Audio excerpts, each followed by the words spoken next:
different system. All right, I've got 10:32, so I'm going to go ahead and call the March 28th meeting of the Ballahan Nursing Home Committee to order. Can I have a roll call, please? Van Hoff, Present. Sullivan, Here. Collins, Here. Reno, Krieger, Kaminsky, Present? Shorten. Here. Let's see, I need a motion to approve the minutes of the January 31st meeting. I'll make a motion. Carl, I'll second. motion, John, second. Any discussion? All in favor? Aye. Any opposed? Motion passes. Public comments? None? We have none. Any member comments?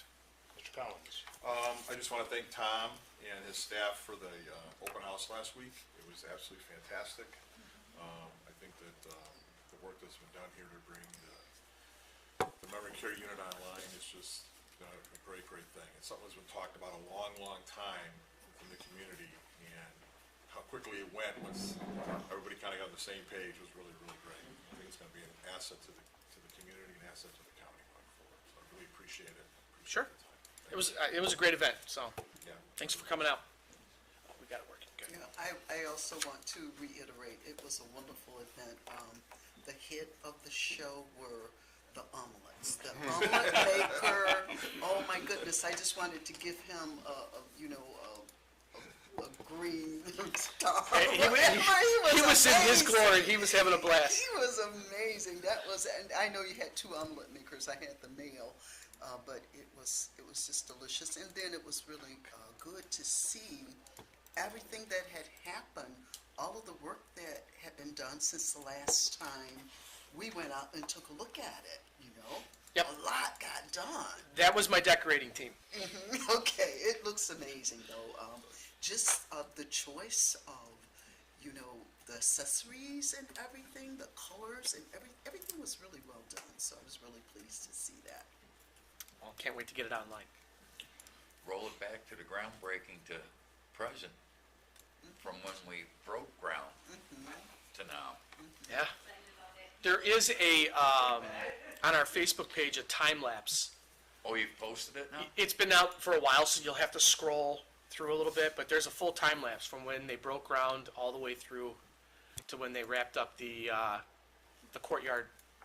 Cool. Yeah, it's pretty neat. I'll check that out. Yeah, Burroughs had a camera put up for the entire project.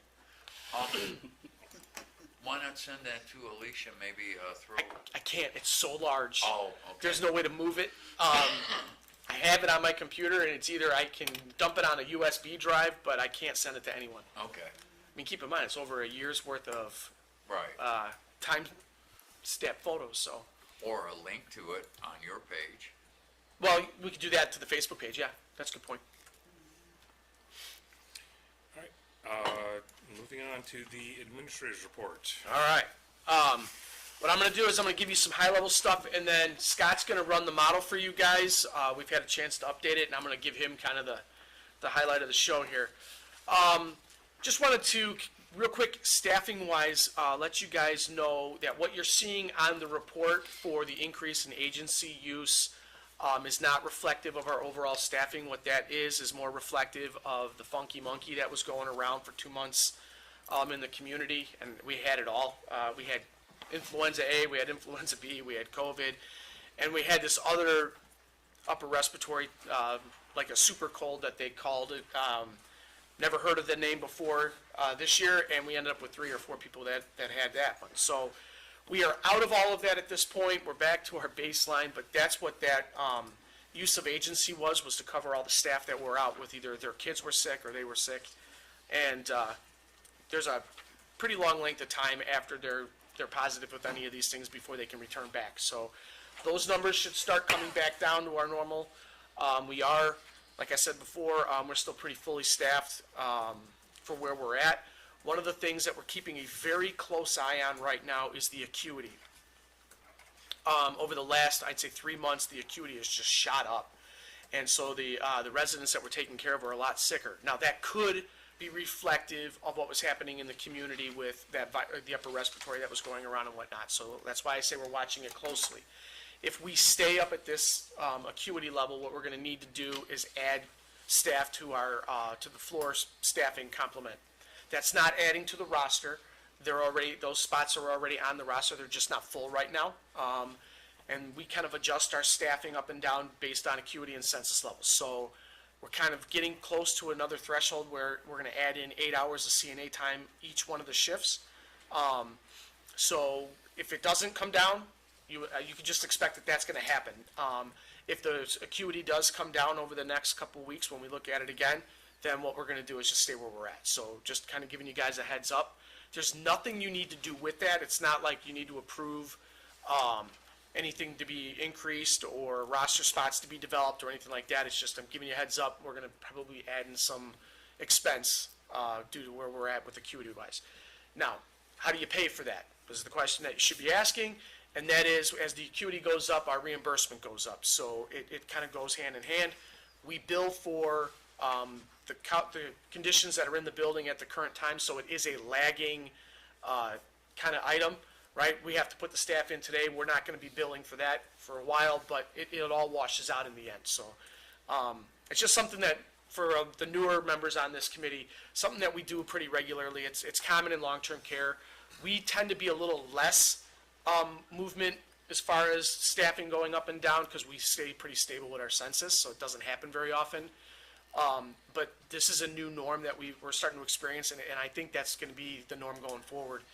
The residents are just a lot older, sicker, more comorbidities than what we've seen in the past. We are a mini hospital at this point. So, let's see. Other things, just a note, we did hire our new memory care unit director. His name's Nick. He started officially on Monday, but I can tell you with 100% certainty the kid started the day we interviewed. Second interview, he's like, I got to run some things past you. And he gave me a whole list of what he was going to do programming-wise. Then he came in and did the open house when he wasn't even started yet. And when he left, he had left a whole bunch of stuff. He's been all in since the minute we sat down and talked. He comes to us from Cedarhurst, so he does have the experience of working on a dedicated memory care unit. He's a certified dementia practitioner, and he's got a ton of energy. He's going to work out great. So all the time that it took to find the right person, we got the right person. And even kind of neater than that, his mom has been working with me for 20 years, so I know the stock that he comes from.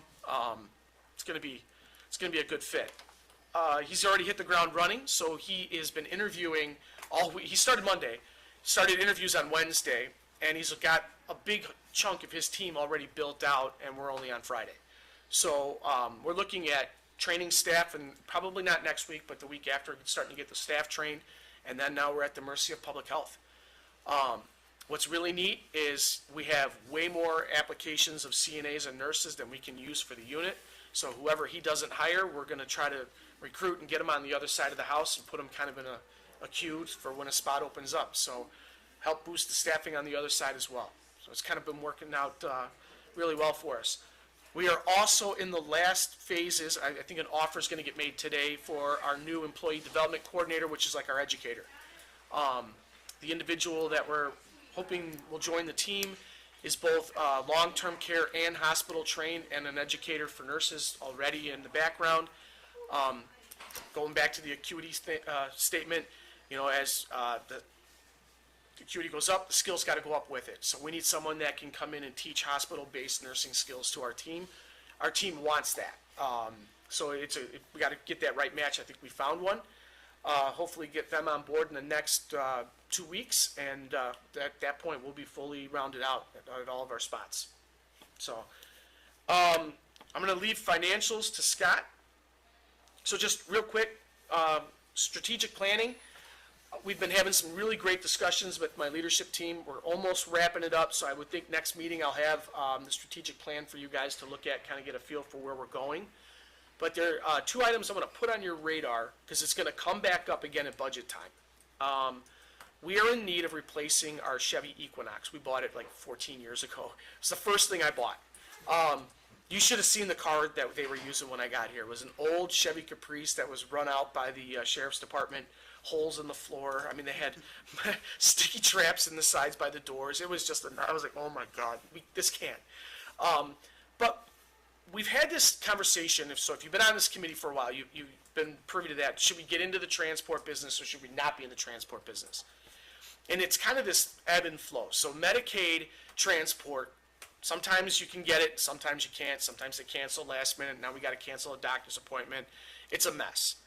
It's been pretty good for about a year, and now we're going back again where you can't find transport. So we've kind of been kicking around this idea through the strategic plan, like at what point do you decide to get in and control your own destiny? So instead of replacing the Chevy Equinox with a similar vehicle, do you go get a handicapped wheelchair accessible van and you hire a driver 2 days a week to do your transporting, set up all your doctor's appointments for your Medicaid residents on Tuesday, just throw this out there, Tuesdays and Thursdays. Then you hire someone to come in and drive. That's all they do is they just drive the van, schedule all the transports. The other part of that is getting people here so that we have a successful transition or admission. Right now, you're at the mercy of the hospital setting up transport and then sending them out. So if you have your team set up that they're going to be in from 8 to 4:30, and they set up transport for 2, and transport now is at 6, your team is not fully here to greet them.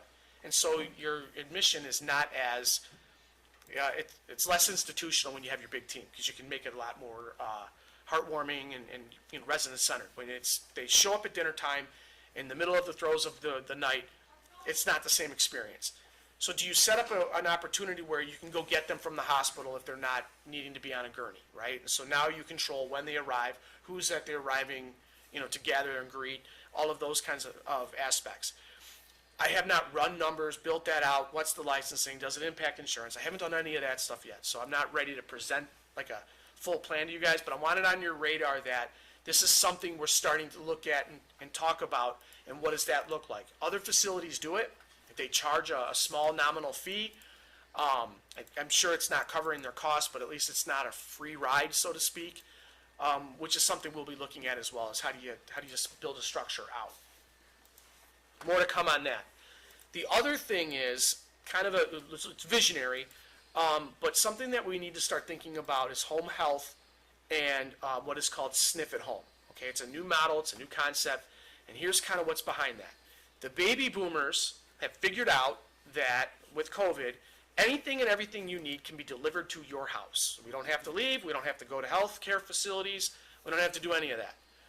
So we need to have an extension of our services that goes out into the community, both on the front side and the back side. So home health services early, which becomes a referral source, following somebody back into the community so they don't keep going back to the hospital or end up getting those readmission penalties.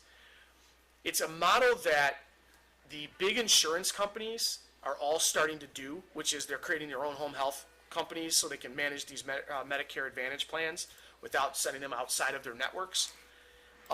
So we're going to start looking at that model. It's not next year, but it's something that we need to start thinking about. If we're going to lose the baby boomer flood that everybody has been planning for because they're going to try to stay home longer than they can, then we need to go where they're at. So it would be a separate license, a separate kind of service line, but then it kind of bridges us into outpatient rehab. So there's kind of a little bit of a succession plan that if you want to keep building out our services to the community, this is how we do it. And that doesn't add a significant footprint as far as building space or any of that. When we did the rehab expansion, we kind of had that thought process of, could we handle a little outpatient rehab? So we have it sized right. So more to come on those things, but those are the big items that are getting discussed at the strategic plan level for my team that I'm going to put a task force together to work on. So, go ahead. Not looking for a detailed response, but I guess the plan then is kind of to capture the, putting it in frank terms, capture the people early in the process so you get them into your pipeline. Into your system. Okay. Yep. Right. And also to be able to serve the community. One of the things that is starting to get kind of batted around a little bit is, could you do kind of a home health, but like a dementia light, which then feeds your memory care program too, which is a totally new concept. But Nick and I have kind of talked a little bit about it. There's some legs there. Yeah. So more to come on that. These are like I said, when I sit down with my team and do strategic planning, it's like throw it all at the wall, and then we'll figure out the how later. Sure. We haven't figured out the how, but this is something that I think we will be talking a lot more about in coming months. So last time I'll just leave you with, public health. They are way past their time to be here, so I would imagine any moment they'll be walking through the door to start our annual survey. And the staff, all staff in service, we did this just this Friday, Wednesday. Today is Friday. Was all public health stuff. And just talking through what to look for, first impressions, managing the survey. Don't fall into the trap. Don't tell them anything you don't want to, or you don't want to show up in that report. You know the game. Don't answer a question that you didn't get asked. Yep. That's the Staffing number questions go to one. who? The administrator, yeah, all of, but, we spent about an hour and a half twice on Wednesday going through that kind of stuff, and, we're ready to go. It's just a matter of them showing up and when. So, go ahead. And I apologize, I went to ask this, you were talking about the person you just hired to do training. Mm-hmm. And your staff wants that training, which is absolutely fantastic. I guess the question is partful. One, does that training then lead to additional certifications for those people, or put them in a position that they're gonna be able to get promoted to something within the facility? And what's the potential effect on salaries as you do this training? You know, is there an effect that people are gonna expect or want, or we should be paying more money to? Okay, so, wow, there's a lot baked into that question. On the memory care side, the answer is yes, there is more money tied to it. So when we hire them on, they're gonna be hired on at the exact same rate as we would for any CNA or nurse that comes off the street.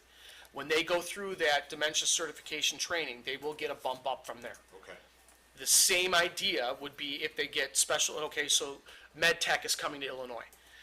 What that means is you get trained up as a CNA just to pass medications, and with the nurse doing the narcotics, scheduled drugs, things like that, but like over the counters, things like that, a CNA that's trained, they would be paid a little bit more for that.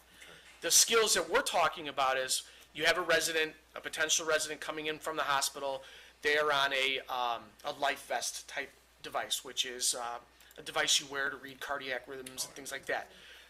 We would then, right then in the moment, say, all right, let's go back through, how do we do this? Because things that you don't see every single day. Okay. Staying on the forefront of all the new technologies that are out there.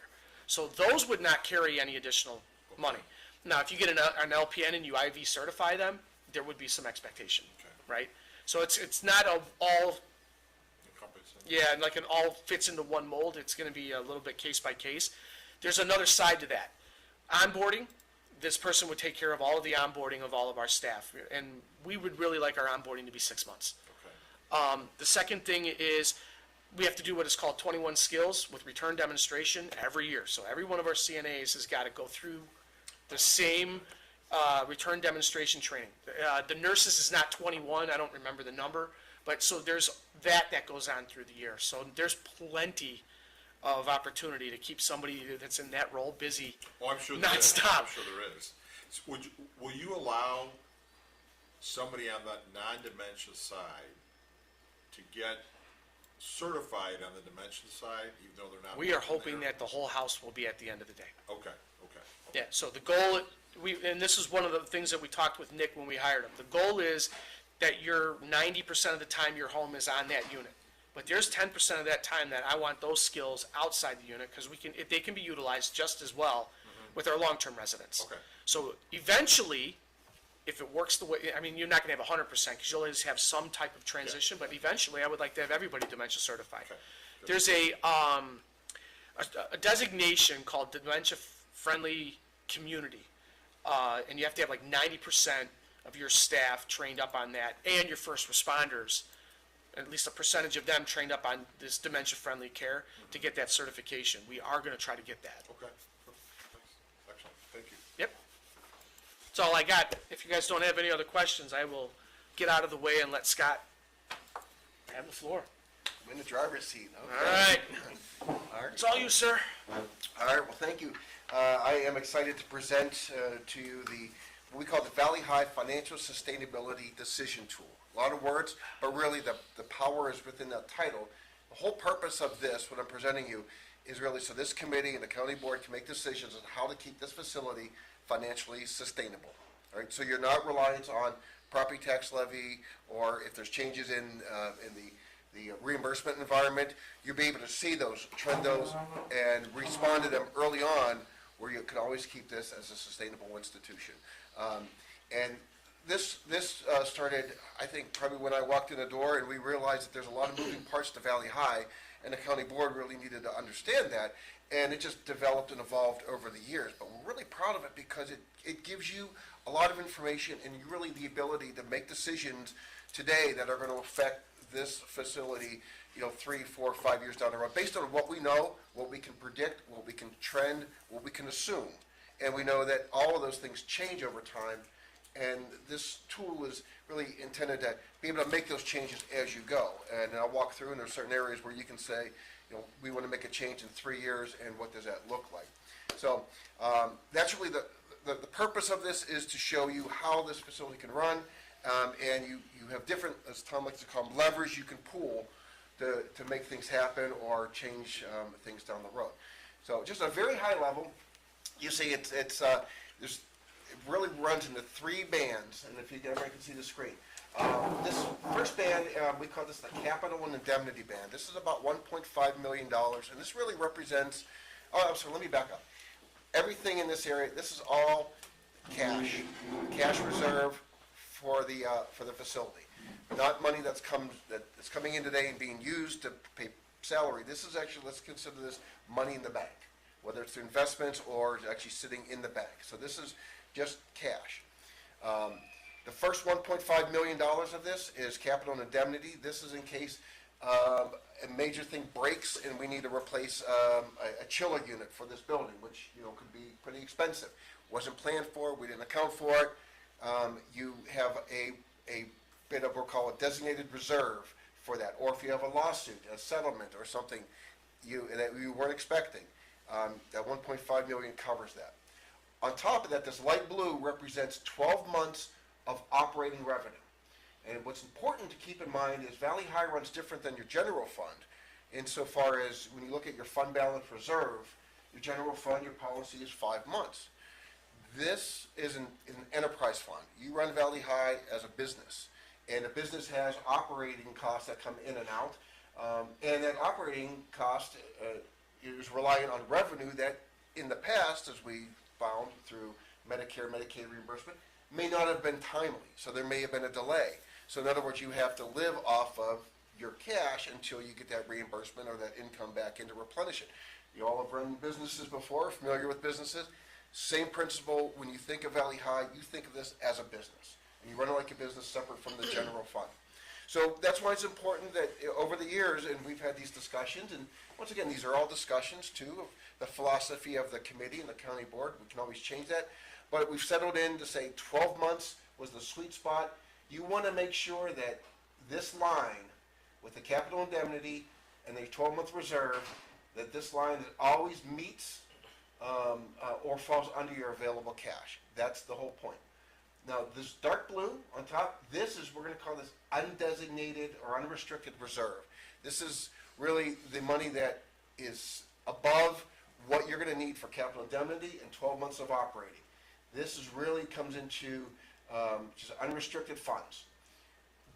The way the model is supposed to work is to give you the ability to make decisions to keep this line, the very top in line, as close to yet above this light blue line, which is really where you want to be at the bare minimum for your cash reserves. And so this model takes all different variables into account to really show you what that would look like. So at a very high level, that's kind of how we run and what the purpose of it. Any questions? I'll just stop there on how it's set up. All right. Okay, now get into the fun part. So we've been running this since, actually the data goes back before 2018, but you can see how it's getting long. Eventually I'm going to have to chop off, just for presentation standpoint, some of the years. But as we extend it, it really shows you from 2018 to 2030 the financial outlook of Valley High. This red line right here represents kind of where we are. We finished 2024, and now we're into 2025. So anything to the left of the red line is actual real data based on the annual comprehensive financial report, based on all the costs that we know. And everything on the left or to the right of the line, including the current fiscal year, is all based on what we're anticipating, whether it's projections of expenditures or revenues And then the outlook as they move forward based on assumptions, trends, known costs. And so this really, it gives you that, you've got a good 5-year outlook of what this can look like. And then every year when we update the model, we extend it. We go out another year. And I can probably build a model to go out 10, 15 years. But the practical reality is you can only predict so far. And so we wanted to give you enough foresight where it's reasonable, it's understandable, it's predictable, without getting too far where it just becomes so hypothetical. You can't really predict what's going to happen 12 years out. People didn't predict COVID, they didn't predict housing crashes, a lot of things that change in the world. So that's why we really look at about a 5-year outlook, but that gives you enough time that if you see something happening within that 5 years, you can make a decision today to put you in a better position to respond to whatever we anticipate in that 5 years. I like to equate it to if you're in an airplane and you go to a nosedive, right? It takes some time to pull out of that nosedive. You can't just, when 1 year correct it. So if you see things going bad, and it could be maybe the reimbursement rate of Medicaid changes drastically, and you're getting a lot less money, well, that can deplete, this cash, right? Once again, cash in the bank. This is, money that you have on top of the annual budget, what Tom predicts to operate revenues and expenditures. This is on top of that. If this starts going down, you need to be able to have some time to be able to make that correction. And this is what that model does. It gives you that ability. These numbers up at the top represent the ending fund balance of that cash reserve. As you can see, it's been going down. We note some key things in the history. The Valley High rebate, as many of you recall, that drained a little over $8 million out of the fund reserve, and this is when it hit. The memory care unit, we started construction in 2023 and through 2024. You can see that it really hit the cash reserves because you spend about over $3 million to pay for this in cash, so no debt. So those are significant. We wanted to note that. A little of an anomaly, this, when you look at the annual financial report, this one we struggled with because the way that year was reported for, there was a restriction on pensions that kind of really dropped the fund balance. And once we understood that, I was able to build in a model to kind of accommodate for that correction. So it really shows you what that fund balance is.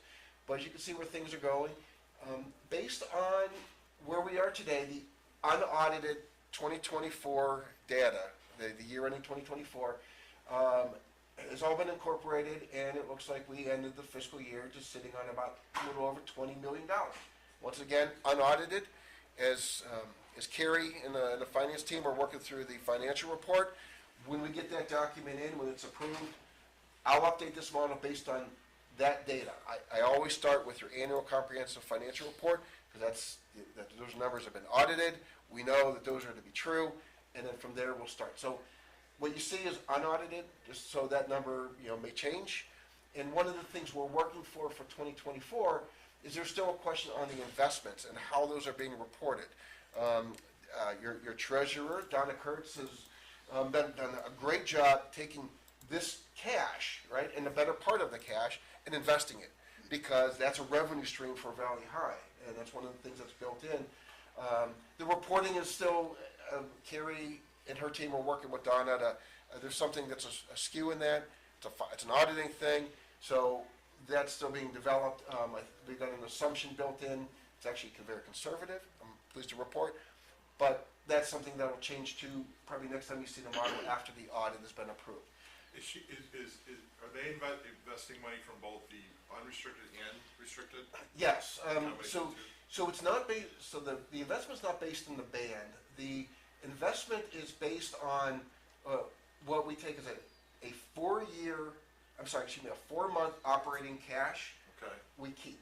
Is that 4 months? It's for 4 You're right, months. yeah. And then anything above what we predict as 4 months, that is what Donna can invest. Okay. And what that does is gives you a little bit of cushion in the event that we payments aren't coming in, and that's our general operating procedures. We worked through the committee, as some of you recall, to establish that kind of investment policy, and it gives latitude for Donna to confer with Tom and I and say, all right, she says, I have this investment opportunity, can I make it? And we'll look at the numbers and we'll say, yeah, you can do that. And it gives her parameters to invest as much as she can, because as the investment market changes, she may see something that in, an 18-month instrument, will have a good payoff, and she'll be able to get it at a discount. So it gives her a lot of flexibility, but it gives you the peace of mind to know that we're not putting every cent into investments, and if something bad happens and we need to be liquid we still can be. So great question. Really, Can I add to that, Scott? Yeah. One other thing that we do when we meet with Donna, me, Scott, and the investment guys, we're looking at what is coming up in 2 months, 4 months that we're going to have to put money out for. Okay. And so we're kind of looking at it from, well, we can go a little heavier now or hold a little bit more back this month from what's rolling off. So it's kind of a very fluid investment strategy, but the goal is 4 months at all times, and then we kind of work from there. Okay. So, Yeah, I'm looking, one of these sheets, so I don't have it up, we actually have a tool based off the model that really can predict what she can invest for short-term versus long-term. I call it the low water mark. So based on all the funding needs over the next 5 years, whatever that low water mark is, we say, okay, we know we can't invest this for a long period of time because eventually we're going to need that money. And if we get to it, I don't want to take up too much time through this. I just want to kind of give you the overview of the model, but we can get into that detail. That's the thing is, if we can think of it, we can predict it, we can assume it, we can trend it, we can model it. And that's the wonderful thing about this. and I would challenge you to find something that's not in the assumptions already. So that's high level, that's the revenues. Now I just want to kind of touch upon these two parts of the screen. We talked about variables. We talked about some of those things that you could put in. Valley High, as you know, or as you may not know, Valley High actually has a tax levy. A tax levy was established by referendum, and it's something that the county board keeps in place every year at a very nominal amount. In fact, it's about $10,000 every year. And the point is, that's just kept in because as long as you are levying something in it, you always maintain the ability to You have levy. to go back That's- to that- the voters. Yeah, that's right. If you zero it out for 3 years, gone forever until the voters say, yes, you can have it. So even though you don't use it as a county board or haven't used it for actually a very, very long time, as you can see, you always have that ability and you retain that ability. But and we can play with the numbers. If things get really bad and you say, you know what, or you say we want to change the philosophy, we want to be all the indigent population and Medicaid isn't covering the cost, and you want to subsidize that with tax levy, this will show you based on your bed mix, and what a tax levy would be to make that happen. Once again, these are all the what-if scenarios. Right now, but your tax levy is reflected here, and 0.01, that's in millions, so that's 0.01 is $10,000. And then two of the key assumptions, we used to have a few more, but really the two key assumptions, are personnel costs. That's one thing that as Valley High struggled with because of the agency staffing and retention and recruitment policies. Personnel costs have really been an impact. And we know that they change. And Valley High competes with the private sector. So when he's trying to recruit for his memory care unit, he's also recruiting for facilities that can put a sign-on bonus in, or they can do other things that Valley High may not be able to do. But what the county board has been really good is recognizing Tom's struggles and challenges and saying, we're going to change your compensation philosophy. We're going to allow for you to do this and for you to do that. We're going to increase the pay for CNAs and for nurses so you can be more effective in recruiting and retaining. But there's a cost. So we could say, all right, what's that going to look like in the year? And if we say, in 2027, boy, it's going to be a very tough market. We're going to have to go up 15%. All right, so if you saw that change, okay, you want to accommodate what that change in the personnel assumption will be. All right, now how do we change and pull the other levers in the bed mix or other areas to keep that line back to where it was before? So that's what this model does for you. It allows you to contemplate those types of changes. And when you make a change here, it's reflected over the next subsequent years. Because, you change compensation in 1 year, you don't reset it to the next year. No, it always builds off of itself. And the model has tools that put that into place. So if we go back into 5%, you can see now, okay. But this is the important, if we see something that's happening and when Tom gives us a report and says, here's what I'm seeing, you know, we'll put it in the model and we'll show you what that will look like or the potential effect that can have. So personnel is one cost, operating cost is another. Price of eggs, that went up, I don't know, this should be what, So 20? I want to ask one question about, I know we did a pay increase for just about everybody. Was that last year? It was in October. Yeah. And then December for those that were not impacted by that one. Okay, so is this too soon to look at what the turnover looks like, if that has been, you know, if it has made a difference in retention? You can see it going through the report as you watch the open positions kind of collapsing. But if you would like me to put together like a what do we call it, a turnover percentage report or Yeah, something? I yeah, can do that something for you. like that. Yeah. I'd be curious to just see if, what kind of impact it did have. And then the other question I had, for you, Scott, so I'm unclear about something when you were talking about, the torts. If someone, you know, like there was an accident here, someone sued Valley High, does that come out of the whole county tort fund, or is there a separate fund for Valley High? That's a great question. It ultimately will come out of Valley High. So Okay. Valley High and DOT do what are called chargebacks. Okay.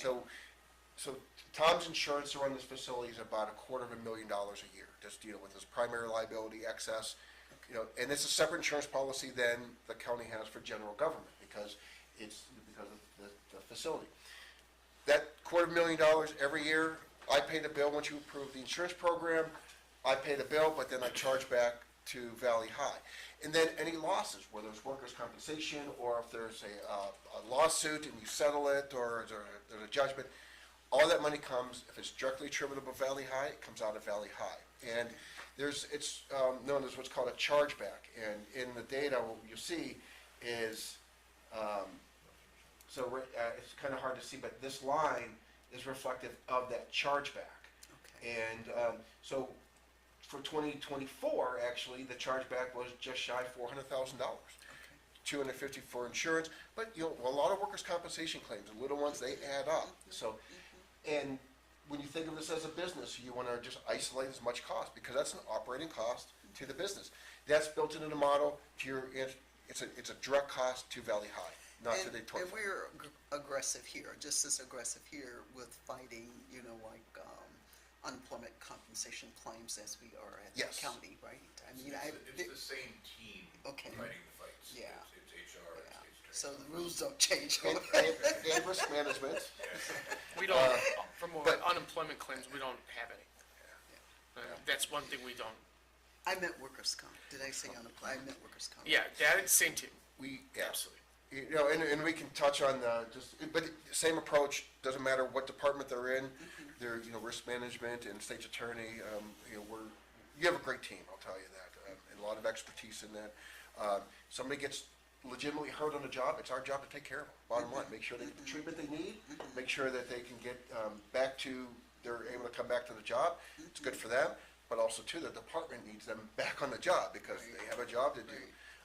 But if they're, you know, Yeah. come in and say, oh, I hurt my shoulder and it's suspicious, then there's a responsibility to the taxpayers and to the Valley High to say, well, we're gonna challenge that. And we'll fight the good fight, so. Great, Keep in mind, work comp stuff, this is a facility that runs 24 hours a day. If you have a work comp case, there's something for you to do. So there's no, you don't, That's what I was you don't just sit at thinking, home. I mean, yeah. if it comes down to it, you're gonna be sitting there playing cards, or you're gonna be transporting if you can, or you're gonna be sitting cutting nails. I mean, yeah, so there's no sitting at home. Work comp doesn't last long unless it's legit. one final point on that, if we have a lawsuit, under the current policies, the initial, we'll call it self-insured retention, but like your deductible, $250,000. So let's say it's $1 million lawsuit, we pay $250,000 and then insurance will pay the rest.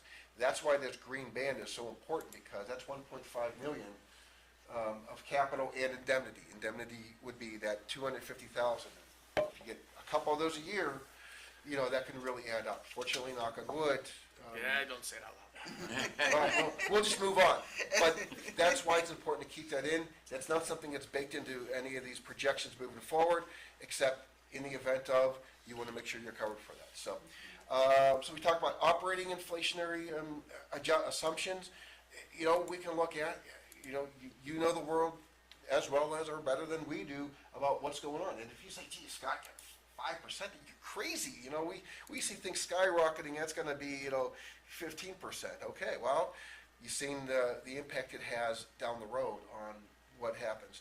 And if it's 15% there and it's 15% here, you could just see, all right, now we see that, and then we have to make a correction as soon as possible to bring that line back up to true to where we want to be. I So, mean, if you have 15% for 2 years in a row, there'd be an armed rebellion. I don't know how you calculate that into the formula. that's right. But if it's something, if you can think it, we can model it once again, right? And we don't know, and you get into the challenge, is it 5% or is it 6%? I don't know. You tell me the number, I'll put it in, I'll show you what happens. That's the wonderful thing, it's so dynamic. Thank you, Scott. If, I apologize, go backwards. The Nope. indemnity line, Yes. the money that replenishes that comes out of the unrestricted funds? That, if we put, say, 250,000 out of here, it'll drop it out of here. Okay. Yes. Because I thought I heard you say that doesn't affect any of the assumptions. It's not built into the assumption, it's basically just, when we think of the amount of cash you should have, where you want to be, where you want this line to be, it should be your 12-month operating plus 1.5 million. Okay. And if you make an expenditure out of here, we'll always keep this at 1.5 million, but it's going to affect this blue line. Now, Okay. yeah, Okay. so it'll come off the top. Now, we established that 1.5 million. If you say, geez, Scott, let's make it a 1 million, what does that look like? I can make that change very easily. These are all just policies that this committee, has say in. If you say, or let's make it 2 million. What's it?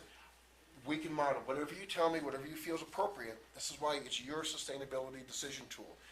And if we see things are gonna start, maybe we get a rough patch a couple years ahead, you may wanna start planning for that, down the road. But all these, whether it's 12 months and 1.5 million, these are all your decision points, and we can change. They're built into this model. Your predecessors have talked about that and said this is where we want to be. But once again, if you want to revisit that at any time, we're happy to do so. And I'm going to ask, Ms. Greeno's not here, but I'm going to ask the question she asks at every meeting. Those restricted, the restricted funds, reserves, and the unrestricted, those are Valley Highs. This is the Valley High Fund, yes. Okay. And, And the second part of that question always is, can that money be used in other parts of the county? and the answer is only with county board Okay. decision. All right. And I bring that up because in one budget year, I talked about chargeback to the insurance fund. That happens every year. And that's an established policy. Once again, the county board could say, stop doing that, and, the general fund would take the hit, or the tort fund. But there was one budget year contemplated a general fund chargeback. And it wasn't done, but here's the way to think of that. You run this like a business, and you're a business where you would have HR, and you would have IT, and you would have all these other administrative support services. Well, Valley High doesn't have HR or IT, but he has the administration building, which has HR, so there are services, administrative services that the general fund is essentially providing to Valley High. And you could say, well, is it fair that they get the benefit of what the general fund's paying for without kicking in? And it was contemplated that, there should be some chargeback for that. It never happened, the county board. Yeah, I asked that question before when Carrie was here, and I thought it was being paid, and she explained. Same here. Yeah, I thought You we, had the $500,000 mentioned there, that that's what it would be. for but it was services and never- whatnot, Yeah. there's a chargeback that we, because they're using Right. over on Weir's service. It was, and Pete, please correct me if I'm wrong, but it was contemplated one budget year, Yeah. but it was never That's what Carrie said, never it was done. never done. Once again, it's different than the insurance chargebacks, which we do every year. But that's a policy of, or decision of the county board. you could say, you know what, that's fair and do that. And then we'll model it. Like if you say it's gonna be $300,000 a year, I'll put in, what $300,000 a year looks like. And, Don't rock the boat, it's nice that they So- pay the bill, alright, then Tom don't have to. No, he's saying to Yeah. get the charge back. Oh, It was contemplated really to assist the general fund, let's be honest, this wasn't done Right. Oh, for Valley High hold on. purposes, it was. Holy sh! yeah, no. I gotta do a couple undos here. I think you might have put an extra zero in one of Yeah, those. okay, Talk about a nosedive. yeah. It was done to help the general fund get over the hump, and we got further into the year, and we realized we really didn't need it, let's just let Valley High keep the money. Yeah. And I'm not suggesting we do that at all. I just, so the question comes up every But you meeting, guys- so I'm just I mean, you're trying to familiar with- continue the. Top of Yeah. mind. When Yep. we get- Top of when mind, we get that's into September, October, and we're looking under all the cushions before. If we take a little money from Valley High, that'll help us get over the hump. Yeah. And then That's when Tom we did said, that, "Well, we put it in the mix. Nope, just but close as we the got further in accounts. the year, we're like, we don't need it, You mean June? right, yeah. I just say that function, I gotta go through the formula, since we didn't use it, I've taken it out. But if it's something you wanna do, that it's already set up, I can just change that formula and build it back in. I'm doing it on the fly and I'm messing things up, but that will show you. But to your question, the high level is, yes, if the Valley High Fund wants to be used to offset their administrative costs, you as a county board can say so. But, that's something that, I guess, and the concern was how much of a lockbox is around the Valley High Fund? Well, to the extent that you put it there. It's been considered, aside from the insurance chargeback, pretty sacred. You want everything to run and, keep it hands off and make this as sustainable as possible. And I think that that's something that you can do. If you get into a situation where the reimbursement rate is so good and you're making all this money, maybe it makes some sense then that you'll offset some of those administrative costs. So, if you're not, benefiting from, the environment that we may be in some point in time. If that happens and Tom says, geez, Medicaid is paying more than we ever thought it was imaginable, and our expenses are down and its reimbursement is twice as what it costs, we'll model it and we'll show you what that chargeback would look like.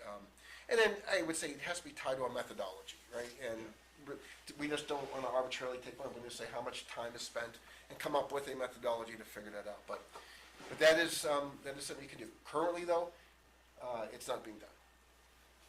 Okay, No, I was just gonna say, so is this the base report, or you still have hypotheticals built in here? this is, the unaudited 2024 Okay. is built in. So right now, from a theoretical standpoint, we're good through 2029?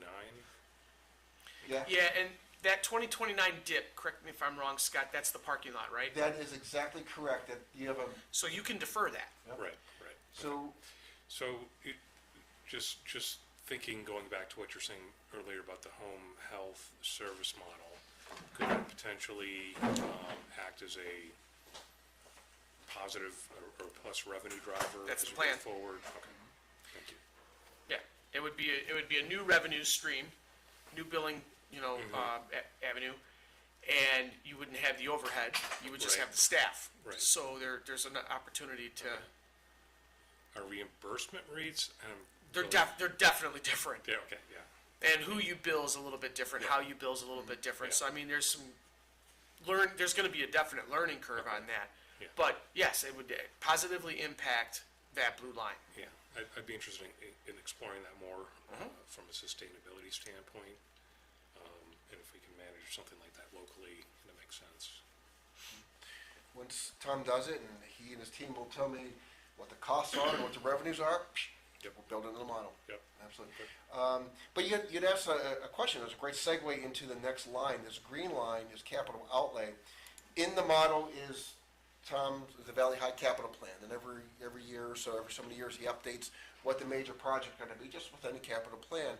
And we put that in and say, all right, what's gonna, in 2025, based on that, there's gonna be about $76,000 worth of projects, and so on and so forth. As that changes, and we update the capital plan, I'll update the model, and let's say we realize in 2027, parking lot needs to be done, sooner than later, and that shifts, and then we'll be able to reflect that into the model. But this is tied into the capital plan, and Mike, to your question, in 2030, actually it looks like it's 2030, that's where the parking lot is built in, $1.6 million cash, and you can see the impact it has and on your cash reserve. And what happens if we defer it? Then we'll change the capital plan, we'll go on another year, and then, it'll be reflected in whatever future year, but it'll add another year onto the model. Right now, it's at the very end of what I'm showing you, Yeah. but we can always add more years onto it. All right, so, the capital outlay is different than your memory care unit. We wanted to build in just what those costs were.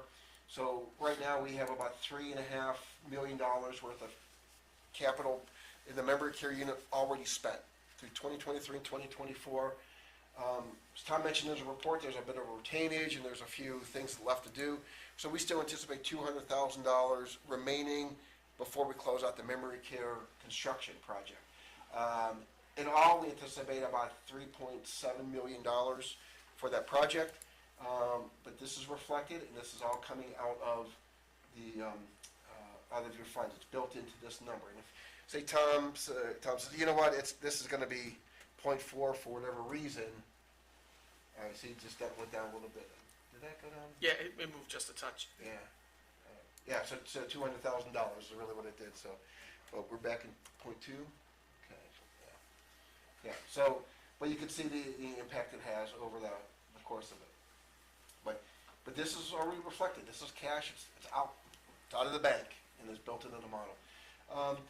As we go into 2025, we are anxious to open up the memory care unit. We know Tom's already staffing it. We already have a director on board. We're already incurring costs and expenses to operate the memory care unit, even though we do not have one resident yet.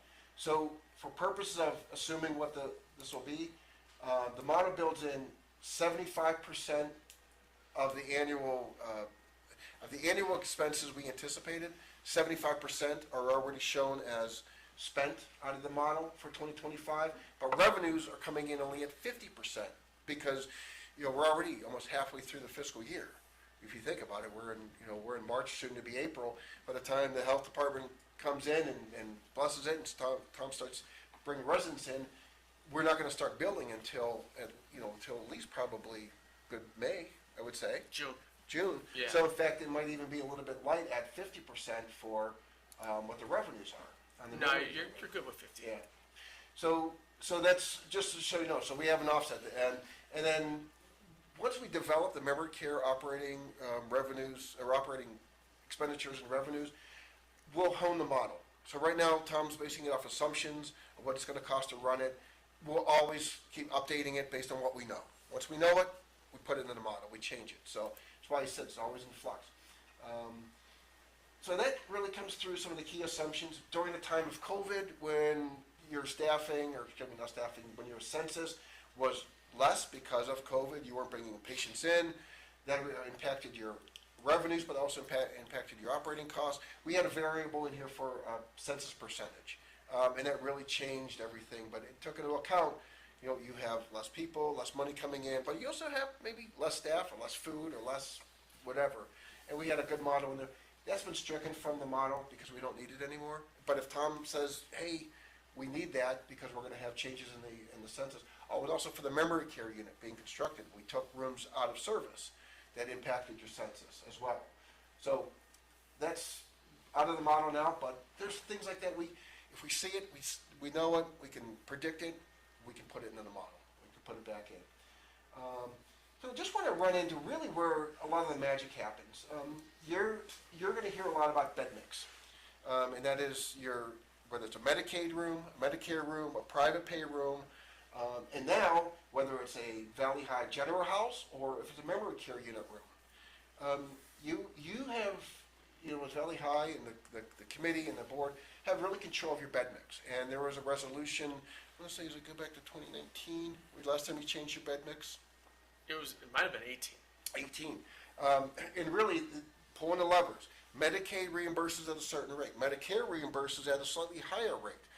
Private pay is currently neither one of those two, but it's intended to be a break-even cost of operating that room per year. So all this data is put in, and we come up with revenue scenarios. So if you have, the bold number is an actual number of beds. Assuming that at full house, at a full residency, we have 80 regular beds, 21 memory care unit beds. Now you can break it out and say, okay, how many Medicaid beds do we want to have in the general house versus Medicare versus private?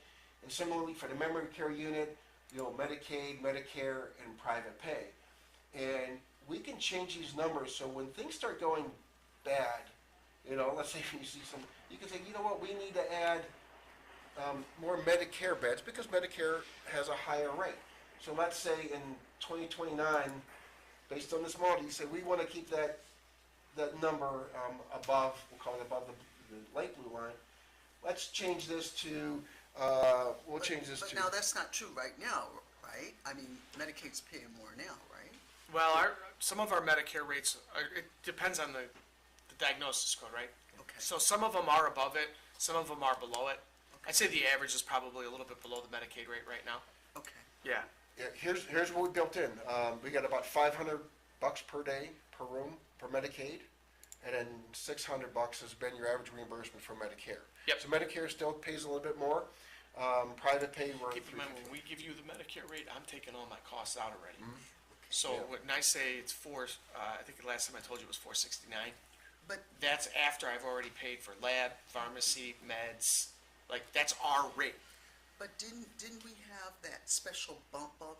Was that last year? Yeah, at some Medicaid's point? at 512, I think, 521. Yeah. I might be reversing the numbers, so yeah. Historically high.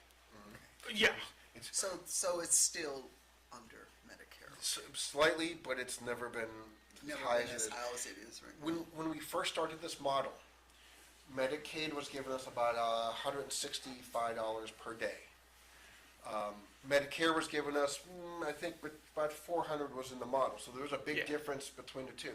The private pay and basically the break-even cost was around 270. So every Medicaid room, in essence, was being subsidized from let's say 165 to 270. So you basically about a little over $100 that had to be subsidized for every Medicaid bed. And the intent of the facility was more Medicaid than not. So that subsidy had to come from somewhere.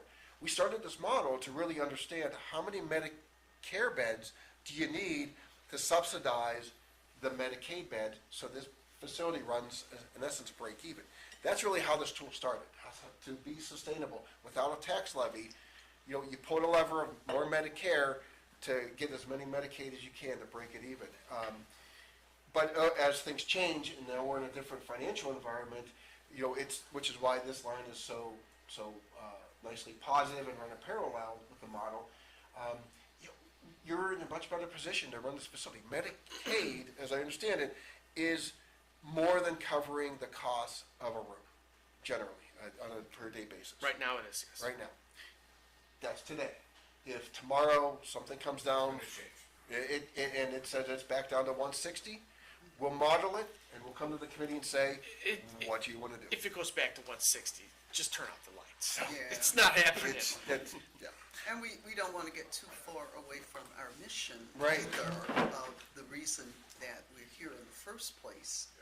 So, and so that mission would, based on the last approval of the bed mix, it basically runs in a proportion of about 59% Medicaid, 25% Medicare, and 17% private pay. So I know, okay, the math is, you're saying, wow, that's 101%, okay. But we're trying to, in the 80, the 80-21, how you proportion out, that's as close as we get to the current intent of the last bed mix establishment. So 59, 25, 17, and these numbers kind of reflect, to stay true to that mission, as you said, that's why these numbers are all consistent. And if you want to change that bed mix and say we want a different proportion, I can show you what is a percentage of Medicaid, Medicare, private pay, and actual beds, what that would look like. And of course, I like to check my math, so you can't see it in here, but that says okay, And if I make this, you know, if we say, well, let's make this 48, it says error. So, you know, I like to do a little math check for everybody. But there's just little tools that are built in. But this is really where, when it comes down to those what-if scenarios down the road, if you see things that are starting to go and you want to keep this line up, everything else is going to hold equal, and say, okay, well, we need to change the bed mix. Well, let's make this 40, and let's make this 27. Okay, so things, and then we continue to the next. We make this 40, and we make this 27. Bo says okay. Did that change? Should have changed. It changed a little bit. All right. Well, maybe we need to make this You have to be more dramatic. 35, and we may have to make this 32. Okay, and let's go back here and make this 35 and 35 and 32. So when we talk case mix, Why is it? one of the things that we don't know right now is what the impact of the memory care unit is going to have on our overall Medicaid rate. So your Medicaid rate is a blend of your entire house. So there is an add-on for memory and memory care dementia support, but what we don't know is how does that average through the rest of the house, because the acuity level is a lot lower when you're talking about, you know, complex medical conditions that drive your rate. So there will be an add-on. There will be a little bit of a pull down on the overall Medicaid rate. It's not going to be huge, but there will be something. What we need to do is see what that is after about 6 months of operating the unit. We'll then have everybody go through 2 cycles of billing for reimbursement. Then we'll know, okay, it's not 512, it's 5, let's just say 500 even. And now we can build that back in. Does that impact what we want to do from a case mix standpoint? So I wouldn't advise messing with the case mix right now until we get a feel for how that number is going to look when we have the unit operating at capacity. So I don't think the rates aren't hugely different between Medicare and Medicaid on a daily basis, are they? right now they're not, which is probably why you're not seeing it move so much. It's $100 difference between The the private pay is the one that there's a big difference. That would need to see. Yeah, so then we should jump to that. Then. Zero out the private pay and throw it all into Medicaid, and it'll. Private pay, you're showing less than Medicare. Yeah, that's what I'm saying. Zero out. Oh, Like you're going to take no private pay at all. And then say right now, because the Medicaid rate's higher, that we're just going to take Medicaid, and that will move your line. We did talk It's like about, $200 difference, I think, per day or something. Yeah, and that adds up. Yeah. But now you have to take that and across how many people are you going to have at that payer source. Yeah. So all of that is baked into this cake here. I There you know go. we did talk about that before when we were looking at the case mix about, you know, making that private pay number a little smaller. It's something we can play around with. I think it's going to happen It's naturally. higher than what it's like 17%, you said, or 17, what is it? It's higher than what I thought it was. Oh, for the private pay? Yeah. Disproportionately, yeah, it came out to 17%. Yeah, see, I was thinking it was like half of that or something. I don't know. Well, keep in mind, you have a lot of people that are still sitting in that pending that we still call private pay Yeah. until they have, the state's got them flipped into the system. So there's other factors that are coming down the pike that are not baked into this yet that we have to wait and see how the new administration handles it. There was a plan to get everybody off of traditional Medicare by 2030 and into these Medicare replacement plans. That's going to impact all this. Length of stay is shorter with Medicare replacement, reimbursement's different. You know, so when we see what's going to be ultimately happens with that, then it's another conversation about case mix. Do you want to get less involved in short-term rehab and more involved in, you know, overall Medicaid? So these are all of those kind of fluid conversations that we can have in the future, but this will allow us to see what the impact of those decisions would be. Yeah. So in this case, just moving all the private pay into Medicare, as you can see, Oh, you know, now you're in a much better position Yeah. when you have to rebuild your parking lot. Lots of blue. So, yeah. Yep. And then, and what is it, the difference between Medicare and Medicaid right now in this model is $100 per, per room per day. It's about $200 and some between private pay, and Medicaid. So that was the big difference there.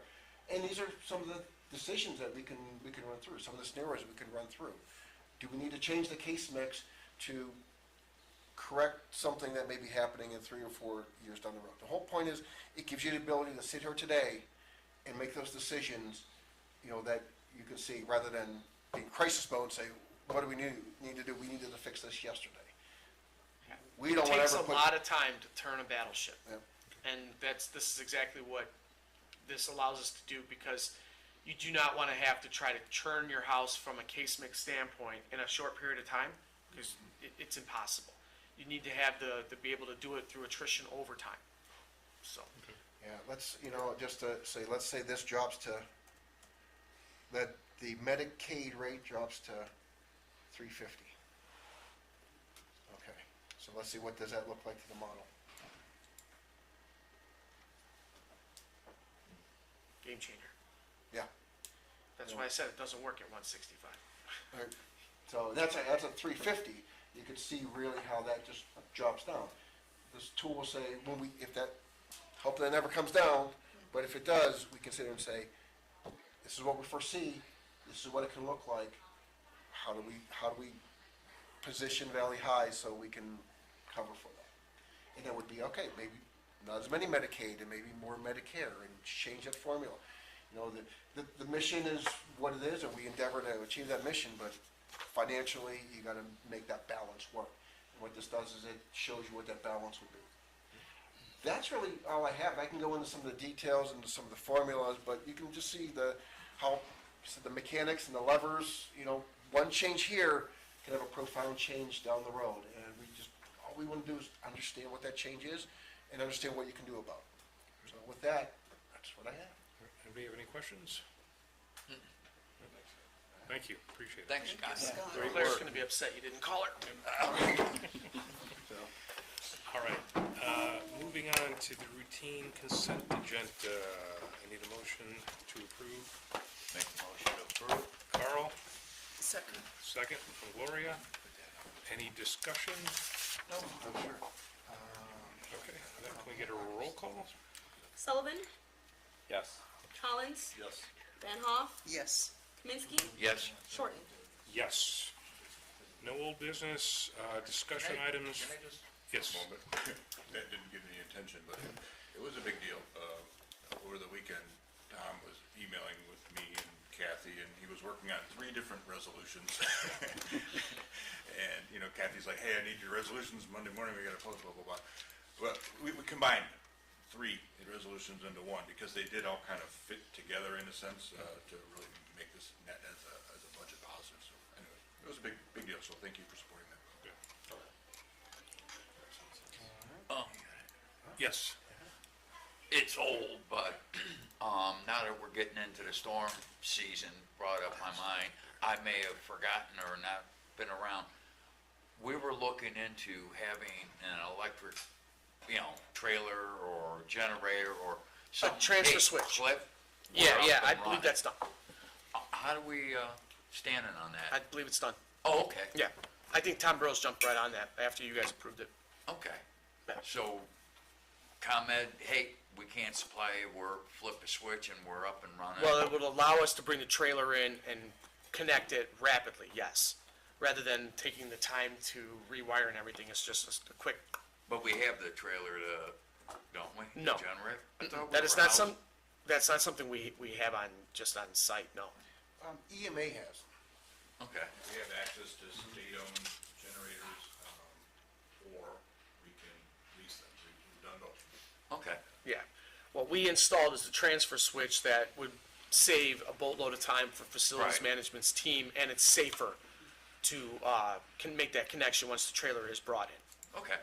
I remember we had talked about it, Yeah. approved it, and it's like, how did that ever go? Yeah.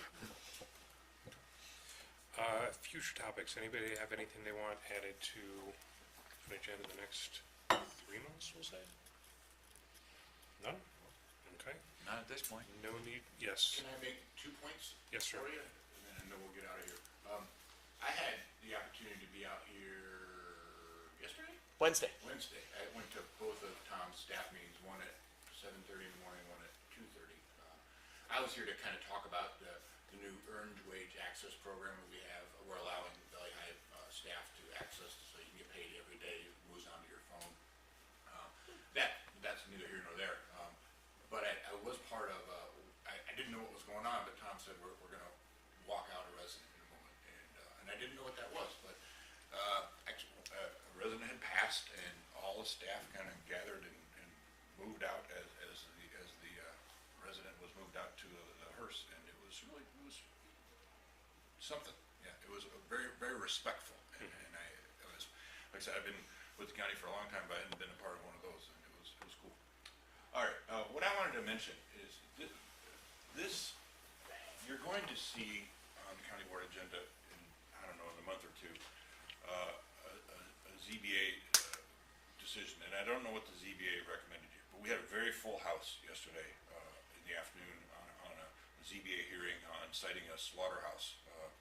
That's an ugly word, but it's a butcher place, you know, where people can bring animals. What's that? Meat processing. Meat processing, yeah. And I don't know what the ZBA vote was yesterday. I don't even know if they got to a final vote. But they were here all afternoon, and all 3 rooms were very full. And there was a lot of emotion in the room. The site is here. I wasn't even aware of exactly where it was, but Tom asked me a question because one of the resident families had asked about it. You see, we're here, DOT's here, shooting range is here. This is the proposed meat processing facility. Inevitably, those who are opposed to this are going to say this is not an appropriate site because of its proximity to Valley High or whatever. I don't know what the ZBA is going to vote, if they even voted. I don't think the proximity to Valley High is really an issue. When you think about the fact that Valley High is adjacent already to a division of transportation and a shooting range. A farther away meat processing facility isn't really not gonna be a detrimental at all. So I just wanna put that on the table. And I don't know how fast this is coming. I don't like bringing things up that I don't know a lot about, but I do know that's the site. So just for your perspective, you know, as you're driving back today, you'll see the Heartland Township facility here, and this is the county's, archives here. It's across the street between the two. So It's a farm now, right? I don't know what it is. Yeah, probably is. That's just a nugget. thank you. All right, if there's nothing I know it else, didn't come up, but I'll get you your turn off. motion to adjourn, Carl, second, Oh, okay, all right, John? that Yep. sounds good, thank you. all in